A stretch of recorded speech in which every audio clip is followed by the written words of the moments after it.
A ball is dropped from a height of 2 meters, then bounces 4 times, each time reaching 3/4 of its previous height. How far does the ball travel before it is caught at the top of its trajectory after the 4th bounce?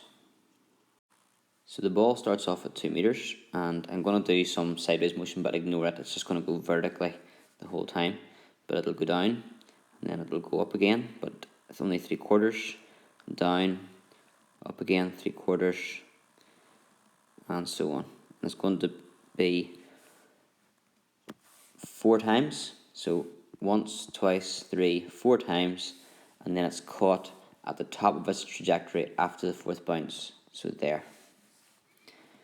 The distance, I suppose this one here, distance would be your U1. The second distance, or height, would be U2, U3, U4, and then U5. U1 is a distance of 2. U2 is going to be 3/4 of that, so 2 times 3/4, which equals 1.5, or 3/2.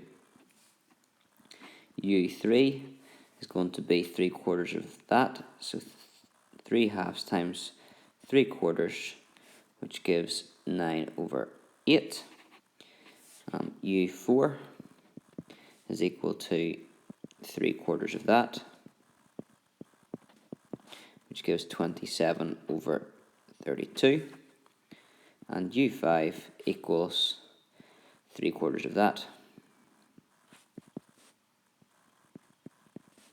and that equals 81/128. How far does it travel in total then? Would be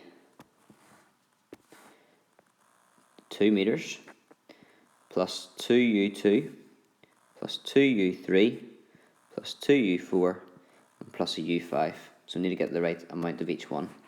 So we'd have the 2 meters plus 2 3/2 plus 2 9/8 plus 2 27/32, and then plus just the 1 because it doesn't get to go down again. And if we sum them up, that will give us 9/73/128, or as a decimal, 9.5722 dp.